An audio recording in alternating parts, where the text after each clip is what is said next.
الحمد لله رب العالمين، والصلاة والسلام على سيد الأنبياء والمرسلين محمد وعلى آله وأصحابه أجمعين، أما بعد. فأعوذ بالله من الشيطان الرجيم. بسم الله الرحمن الرحيم. يا أيها الذين آمنوا كتب عليكم الصيام كما كتب على الذين من قبلكم لعلكم تتقون. صدق اللہ العظیم. ہم ہر آنے والے دن کے ساتھ رمضان المبارک کے قریب سے قریب تر ہوتے جا رہے ہیں. اللہ کی رحمت سے یقینی طور پر اگلا جمعہ روزے کی حالت میں پڑھیں گے. روزہ چاہے جمعرات کا ہو یا پھر جمعے کا، بہرحال جمعے کی نماز روزے کی حالت میں ہوگی. یعنی ہمارے پاس رمضان سے پہلے کچھ دن بچے ہیں، اور رمضان المبارک کا مہینہ بڑی اہمیتوں کا مہینہ ہے. ایک ایسا مہینہ جو ہمیں اللہ کے قریب آنے کا ایک موقع دیتا ہے. ایسا مہینہ جو ہمارے سال بھر کی کمی کوتاہیوں کو دور کرنے کا موقع دیتا ہے. بندہ سال کے 11 مہینوں میں اپنے کام کاج، اپنے مشغلے، اپنے گھر کے معاملات، اپنی معاشی ضرورتیں یا اپنے دوسرے بہت سے کاموں میں ایسا الجھ جاتا ہے کہ اس کو اللہ کے ساتھ یا تو تعلق ہوتا ہی نہیں، اور اگر ہوتا بھی ہے اللہ نے کسی کو منتخب کیا ہے اور وہ روزانہ اپنے فرائض ادا کر بھی رہا ہے، تو آپ کو معلوم ہے کہ کل 1-1.5 گھنٹہ وہ اللہ کو دیتا ہے. مسجد میں آنے کا موقع اتنی دیر اسے ملتا ہے. باقی کے 22 گھنٹے یا 21 گھنٹے ایسے رہتے ہیں جو ہماری اپنی ضرورتوں میں، اپنے کاموں میں ہیں. یہ تب ہے جب ہمیں اللہ 5 وقت کی نماز کی توفیق دے دے، اور اگر وہ بھی مشکل ہو جائے تو پھر ہم خود غور کر لیں، پھر ہفتے میں صرف 2 رکعت پڑھنے کا وقت ہم اللہ کو دیتے ہیں. باقی اللہ سے دوری کا موقع ہوتا ہے، اللہ سے دور چلے جاتے ہیں. تو رمضان کا مہینہ بندے کو اللہ سے قریب کرنے کا مہینہ، کہ سال بھر جو دوری بنی ہے اس کو ختم کر لو. سال بھر میں اللہ سے جو تمہارا تعلق ٹوٹ گیا ہے یا کمزور ہو گیا ہے، اس تعلق کو بحال کرو، مضبوط کرو. اسی لیے وہ روایت آپ اکثر سنتے ہیں، خاص طور سے رمضان کے موقع پر، کہ اللہ کی بندوں پر جو رحمتیں رمضان میں ہوتی ہیں، ان میں سے ایک رحمت یہ ہے کہ شیطان کو قید کر دیا جاتا ہے کہ اب میرے بندوں کو گناہ کرانے کا موقع تجھے نہیں ملے گا. بندہ خود اپنے نفس کے ہاتھوں، اپنے ماحول کے اثر کے ہاتھوں گناہ کرے، وہ اس کی کمزوری ہے. لیکن اگر وہ ان چیزوں پر، اپنی خواہشات پر، اپنی ضرورتوں پر، اپنے ماحول پر قابو پا لے تو شیطان اس کو بہکا دے. یہ موقع شیطان کو نہیں ملتا ہے. اللہ تعالیٰ اپنے بندوں کے لیے جنت کو سنوارتا ہے، سجاتا ہے، اور جہنم کے دروازوں کو بند کر دیتا ہے. اور رمضان کا آنے والا ہر دن اللہ کی رحمتوں کو بڑھاتا جاتا ہے. اس کا اثر احادیث میں جو کچھ آیا ہے وہ تو آیا ہے، آپ اپنی آنکھوں سے دیکھتے ہیں. وہ نمازی جو سال میں صرف جمعے کو آتے ہیں، ان میں سے کتنے لوگ ہیں جنہیں اللہ عام نمازوں کی توفیق دیتا ہے، دوسری نمازوں کی توفیق دیتا ہے، تراویح پڑھنے کا موقع دیتا ہے. یہ صرف اثر ہے اللہ کی رحمت کا. کتنے لوگ ہیں جو رمضان کے دنوں میں بھی محروم رہتے ہیں، لیکن کتنے لوگ ہیں جو اللہ کے گھر کی طرف متوجہ ہوتے ہیں، جنہیں اللہ عبادت کی توفیق دیتا ہے. تو یہ اللہ کی رحمت، یہ اللہ کی طرف سے سہولت، یہ اللہ کی طرف سے ملنے والی اللہ کی نوازشیں، یہ ہمارے لیے آ رہی ہیں. تو ایسا مقدس وقت، ایسی پاکیزہ گھڑی ایک بھی ضائع ہو جائے تو نقصان ہی نقصان ہے. اس لیے ہمیں رمضان المبارک کو وصول کرنا ہے۔ اللہ نے قرآن کریم کی اس آیت میں جو بھی پڑھی گئی فرمایا کہ تم پر بھی روزے فرض کیے گئے، تم سے پہلوں پر بھی، لیکن مقصد کیا، غرض کیا؟ لعلکم تتقون، تمہارے اندر اللہ کا تقوی پیدا ہو جائے، اللہ کے ساتھ تعلق جڑ جائے۔ تقوی کا مطلب ہم سمجھ لیتے ہیں خوف، ڈر۔ یقیناً اللہ کا عذاب بہت سخت ہے، دنیا میں بھی کبھی پکڑتا ہے اور آخرت کے معاملات بہت سخت ہیں، لیکن یہاں اللہ جو فرما رہا ہے تقوی تمہارے اندر آئے، وہ ہمیں سمجھنا چاہیے۔ کیا سمجھنا ہے؟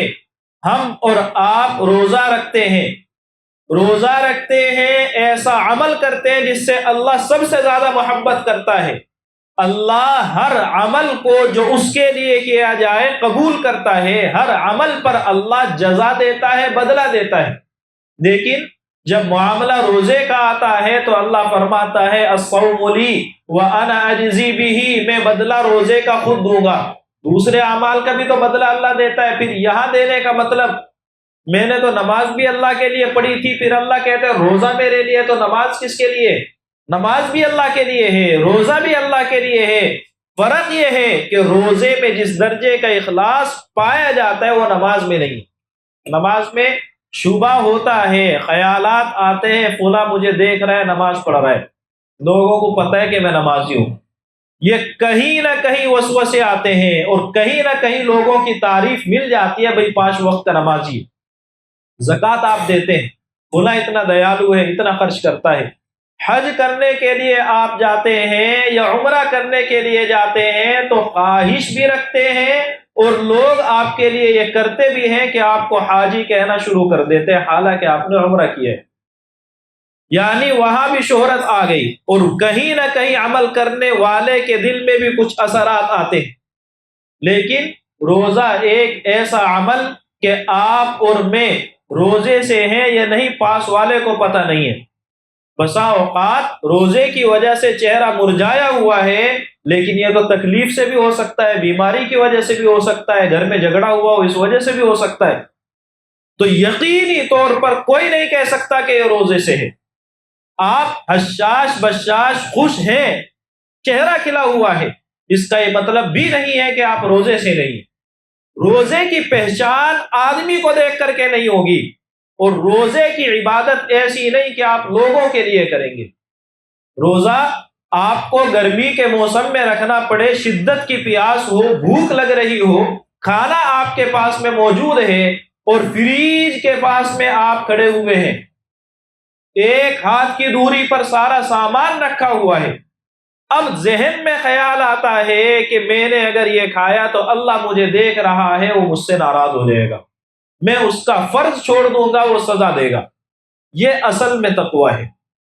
جب کھانا ایک ہاتھ کی دوری پر ہے، کوئی دیکھنے والا نہیں ہے، آپ کا دل یہ کہتا ہے جواب اللہ کو دینا ہے، پانی پاس میں موجود ہے، وضو کرتے ہوئے کلی بھی کرنی ہے، منہ بھی دھونا ہے، منہ دھوتے ہوئے بھی پانی ہاتھوں میں اتنا ہے کہ آپ اس میں سے آدھا پینا چاہیں تو پی سکتے ہیں، کلی کرتے ہوئے آدھا حلق کے اندر لے جائیں، آدھا باہر رکھیں، چل سکتا ہے، لیکن آپ حلق کے دہانے پر جانے کے باوجود پانی کو واپس نکالتے ہیں، کس خیال سے کہ اللہ جانتا ہے۔ روزے کو چھوڑ دینا، روزے کو توڑ دینا حرام عمل ہے، آپ حرام سے بچ رہے ہیں، آپ کا ذہن کہتا ہے کہ اللہ دیکھ رہا ہے، آپ اپنے ذہن کو، دماغ کو، دل کو سمجھاتے ہیں کہ اللہ کو حساب دینا ہے۔ یہ اصل میں تقویٰ ہے کہ گناہ کرنے کا موقع ملا، آپ نے کہہ دیا کہ اللہ کو حساب دینا ہے، گناہ سے بچ گئے۔ جب آپ 1 مہینہ لگاتار اس تربیت پر چلیں گے تو پھر کل جب حرام کا لقمہ آپ کے سامنے آئے گا اس وقت میں کہیں کہ نہیں اللہ دیکھ رہا ہے۔ یہ اصل میں تربیت ہے روزے کی، یہ اصل میں مقصد ہے، یہ تقویٰ ہے۔ آپ کی نگاہیں غلط جگہوں پر پڑ رہی ہیں، اب آپ کا دل کہتا ہے کہ ان نگاہوں کا جواب اور حساب مجھے خدا کو دینا ہے، یہ تقویٰ ہے۔ گھر کے اندر اپنی 4 دیواری میں، بستر کے اندر آپ موبائل کے اندر فحاشی اور عریانیت دیکھنے لگے، اب آپ کا دل کہتا ہے کہ جیسے وہاں پانی کو کوئی نہیں جانتا تھا کہ میں پی رہا ہوں کہ نہیں، ایسے ہی اس کو کوئی نہیں جانتا ہے، لیکن اللہ اس کو بھی جانتا ہے۔ تو یہ دھیان آپ کے دل میں آئے، اللہ کی قدرت کا، اللہ کے علم کا اور اللہ کے عذاب کا احساس آپ کے دل کے اندر بس جائے، یہ اصل میں تقویٰ ہے۔ اگر آپ کا روزہ اس درجے پر آ جائے کہ حقیقت میں روزہ ہو، اللہ کے رسول صلی اللہ علیہ وسلم جب روزوں کی اہمیت سمجھاتے ہیں، وہاں ہمیں بتاتے ہیں زبان کا بھی روزہ ہے، نگاہ کا بھی روزہ ہے، ہاتھوں کا بھی روزہ ہے۔ تو وہ روزے کیا ہے؟ اپنے ان اعضاء کو گناہ سے روکنا ہے۔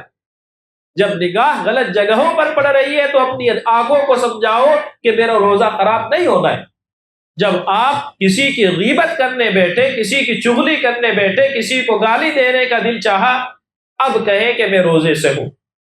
آپ کی زبان کا روزہ ہے، آپ کی نگاہوں کا روزہ ہے، غلط جگہوں پر پڑنے والے ہاتھوں کو روک لینا یہ ان کا روزہ ہے۔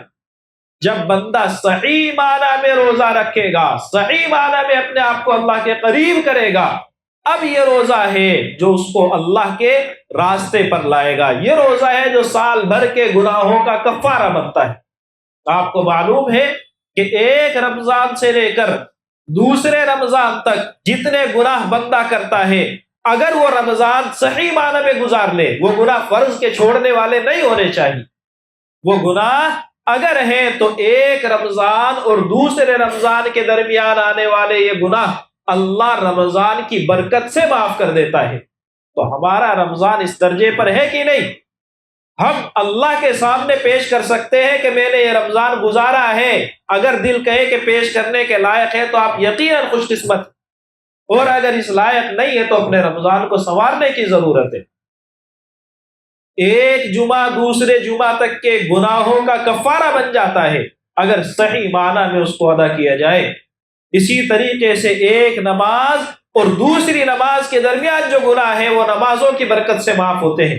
فرائض اور واجبات اور حرام وہ آپ کو باقاعدہ کرنے پڑتے ہیں یا چھوڑنے پڑتے ہیں یا توبہ کرنی پڑتی ہے۔ تو یہ وہ اعمال ہیں جو آپ کو اللہ کے قریب کریں گے، لیکن صحیح معنی میں قریب ہوں گے کہ بھی نہیں، سمجھنا یہ ہے۔ ہم جب رمضان میں داخل ہوں تو رمضان کی قدر ہمارے دل میں ہو، ہمیں احساس ہو کہ رمضان کے اوقات صحیح گزرے۔ اب صحیح گزرنے کا مطلب کیا ہے؟ کیا رمضان میں ہم اعمال کو چھوڑ دیں، اپنا کاروبار بند کر دیں؟ بالکل بھی نہیں۔ اللہ ہمیں عبادتوں کے ساتھ کاروبار کی اجازت دیتا ہے۔ آپ کو معلوم ہے حج کرنے کا موقع زندگی میں ایک آدھ مرتبہ ملتا ہے، کسی کو 2، کسی کو 4، 5، اس سے زیادہ بہت کم لوگ پہنچ پاتے ہیں۔ اور رمضان ہر سال آتا ہے اور نماز تو ہر دن میں کئی مرتبہ آتی ہے۔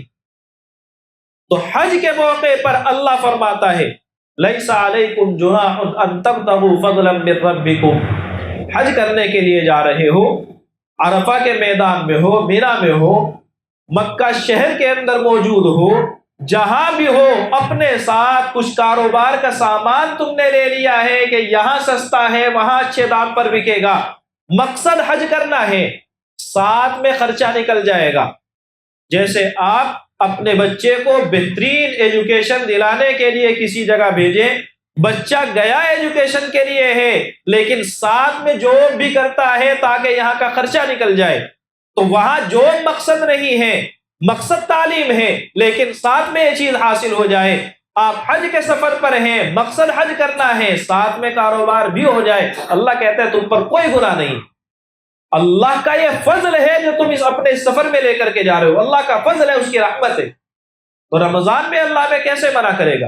یقیناً کاروبار کرنا ہے، لیکن بہترین شکل یہ کہ آپ کاروبار کے کچھ وقت کو ادھر لگائیں۔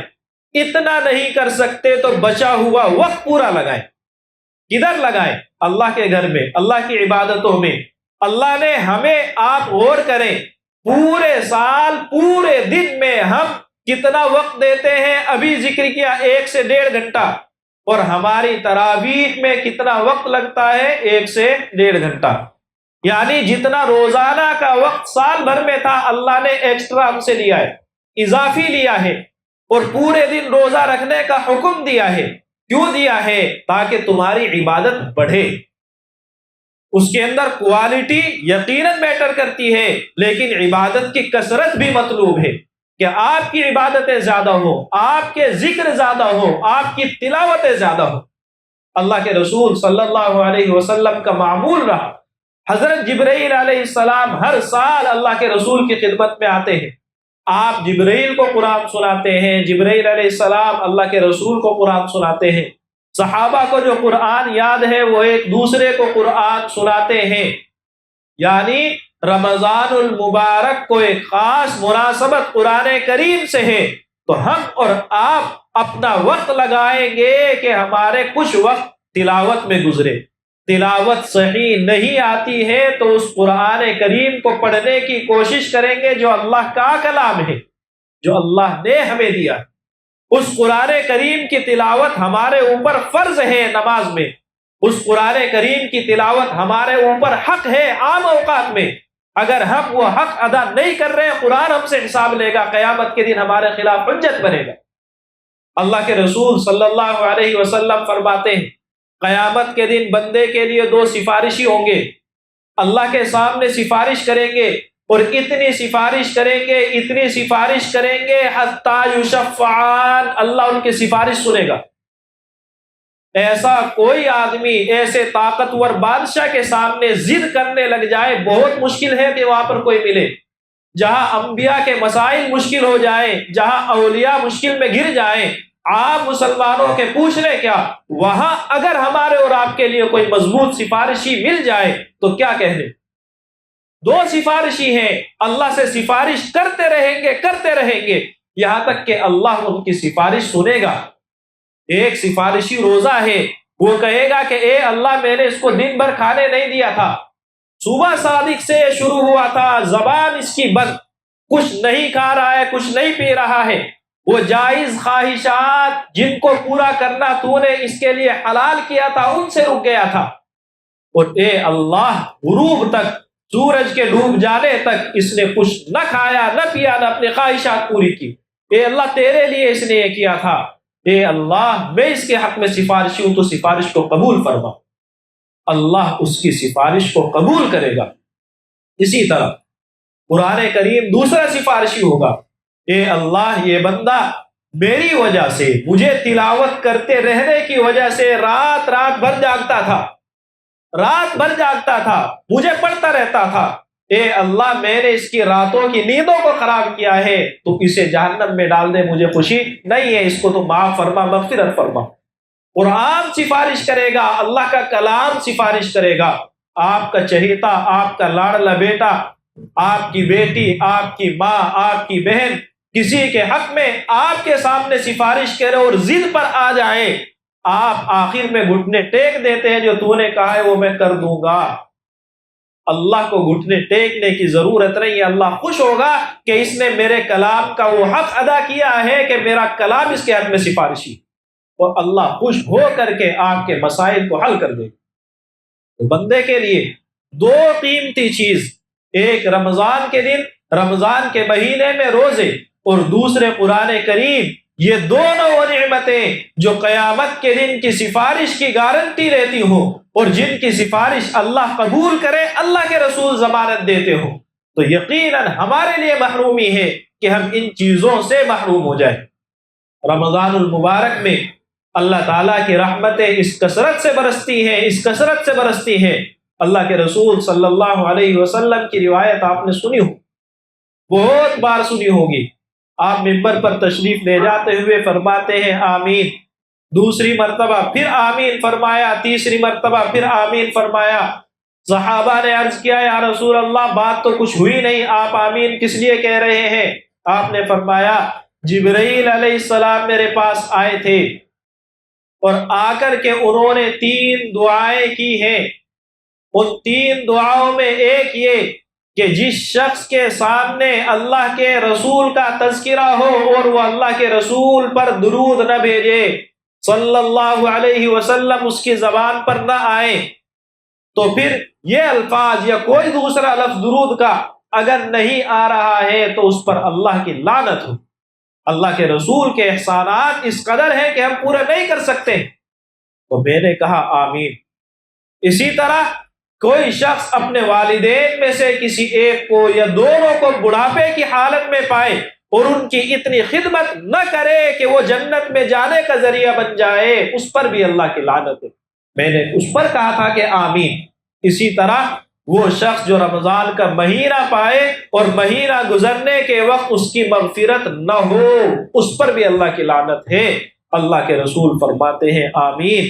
اللہ کے رسول جن کی کوشش، جن کی خواہش ہمیشہ یہ رہتی ہے کہ بندوں کے لیے رحمت بنوں، ہمیشہ بندوں کے لیے تڑپتے ہیں، روتے ہیں، امتیوں کے لیے روتے ہیں، سفارشیں کرتے ہیں، وہ کہہ رہے نہیں اس پر اللہ کی لعنت ہونی چاہیے۔ کس پر؟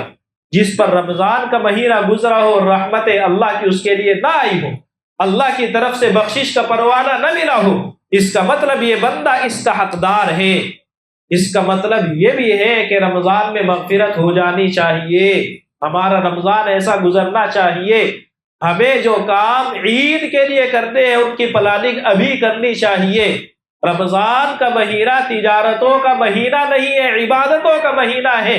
تجارت گزارے کے لیے ہے، ضرورت ہے زندگی کی تو کریں گے، لیکن اس لیے نہیں ہے کہ ہم محفلیں جمائے بازاروں میں جا کر کے، اس لیے نہیں ہے کہ ہمارا آخری عشرہ جو اللہ کی عبادتوں میں گزرنا چاہیے تھا، ہماری چاند رات جو اللہ کی عبادت میں گزرنی چاہیے تھی، اس میں ہم بازاروں کی زینت بنے، اس لیے ہرگز نہیں ہے۔ اس لیے آنے والے مہینے کی شاپنگ ابھی کر لیں، عید کی شاپنگ ابھی کر لیں، ابھی بھی مارکیٹ میں اچھی ڈریس آ چکی ہے، آ گئی ہے، آ رہی ہے، اور اس سے زیادہ نعمت، اس سے زیادہ بہترین ڈریس وہ ہو نہیں سکتی کہ آپ کی نیکیاں کھا جائیں، آپ کے رمضان کو برباد کر کے چلی جائیں، آپ کے عبادت کے مواقع کم کر دیں یا ختم کر دیں۔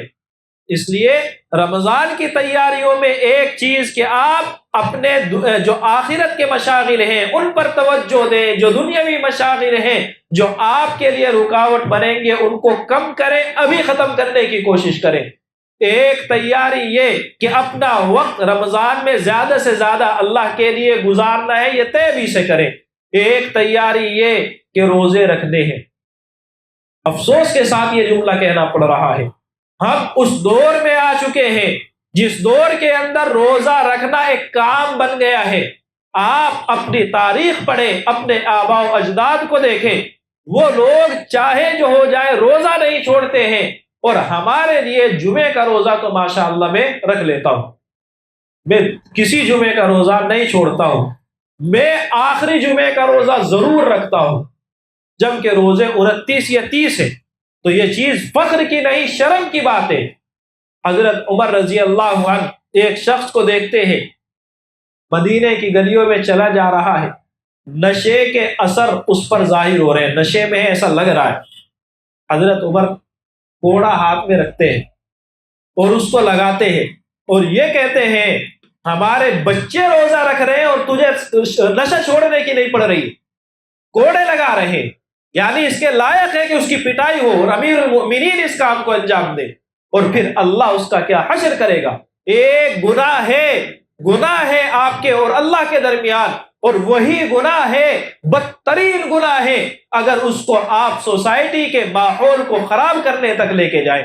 آپ اپنے گھر میں روزہ نہیں رکھ رہے ہیں، بدترین عمل ہے، لیکن وہی آپ چوک چوراہے پر بیٹھ کر کھانے بیٹھ جائیں گے، دوسرے لوگوں کو گناہ کے چھوڑنے کا حوصلہ ملتا ہے، اور آپ دوسرے لوگوں کے گناہ کرنے کا ذریعہ بنتے ہیں، ان کے فرائض کو چھوڑنے کا ذریعہ بنتے ہیں، تو پھر اللہ کی زیادہ لعنتیں ہوتی ہیں۔ اور جب کوئی قوم اجتماعی طور پر گناہ میں ملوث ہو جائے، جب کسی قوم کے اندر گناہ پھیل جائے اور گناہوں کو روکنے والا نہ رہے، اللہ کا عذاب عمومی آتا ہے، اور وہ عذاب کبھی ذلت کی شکل میں، کبھی کسی دوسری شکل میں ہوتا ہے۔